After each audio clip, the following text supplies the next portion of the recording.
All this money you're forking out, $320 billion, how long is it going to take us to pay off? How many decades will it take? Look, Chris, it'll take years to pay back, and as you know, the government is doing what it takes to support the economy at this difficult time. But the way to pay that debt back will be not through higher taxes, but by growing the Australian economy. And the economy today is 16% bigger since we came to government, and we were successful in creating 1.5 million new jobs.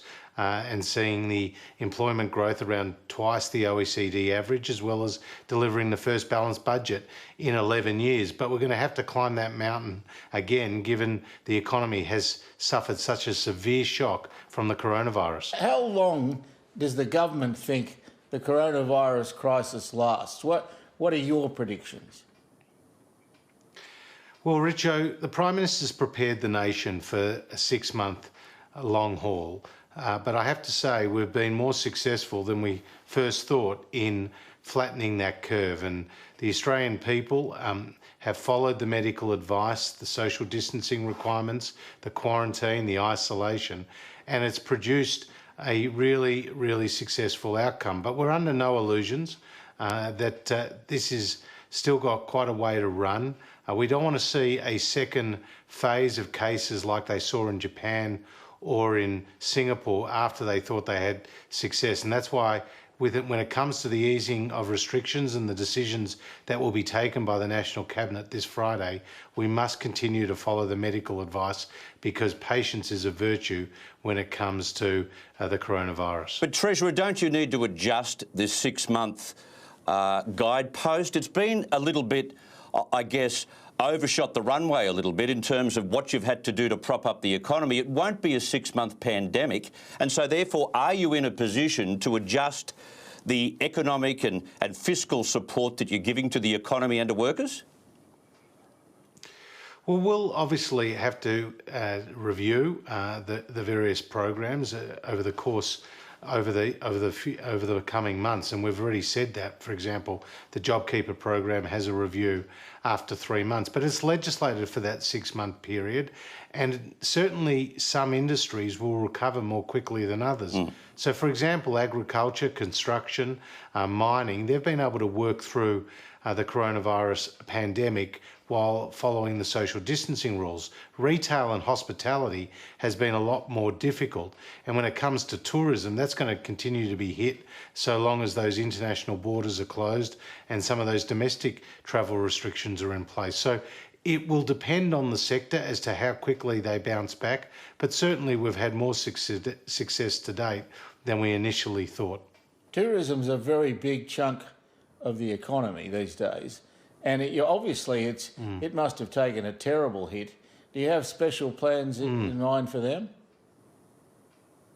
Well, we've got that regional recovery fund that was part of one of our earlier support packages with $1 billion in it, and that money's going out supporting the various tourism operators and other various programs. But as the Prime Minister signalled, Richo, if we can lift some of those domestic travel restrictions, that will help tourism. You've heard a bit about the bubble between New Zealand and Australia, and that's got still a long way to run. But again, you know, one of the ideas behind that is to encourage tourism to each other's countries. And of course, you know, we're looking at other opportunities to support the sectors as required. But the support that we've already announced is very significant. JobKeeper payments have been taken up by more than 725,000 businesses, representing nearly 5 million workers. And that money is flowing this week, together obviously with the cash flow boost, which is supporting hundreds of thousands of businesses. So there's plenty of support that's underway already in the economy, including to the tourism sector. Treasurer, what can you tell us about what's to come, though? You've kind of hinted that you'll incentivise business by cutting company tax. You've indicated you don't want to cut services, although I find that almost miraculous that you couldn't go down that path. So what can we expect? A revision of the GST?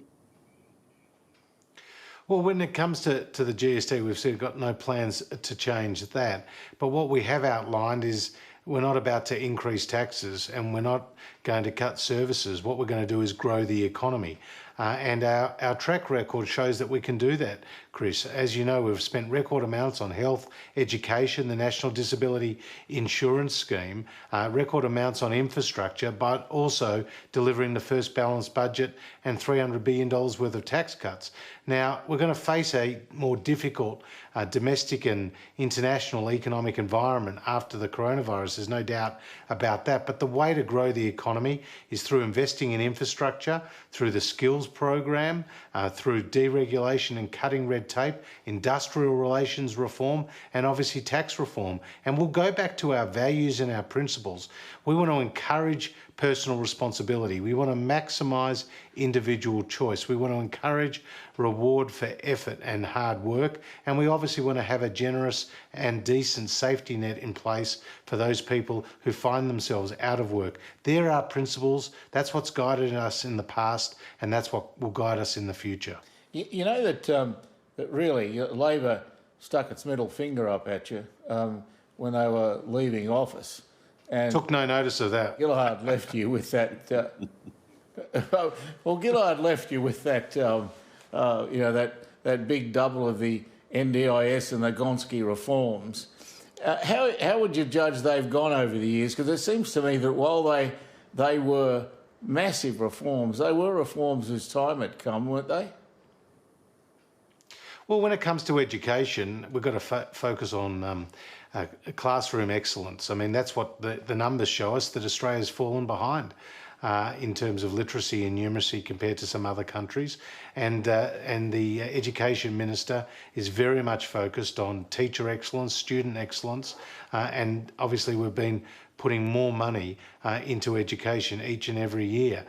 When it comes to other things like the NDIS, I think that is a critically important reform. It's got bipartisan support. It's about helping people who need our support, and the pressures on families, as you know, from looking after people in their family that may have a disability are very great. And these are wonderful members of our community, people with the disability, and we've got to support them in every possible way.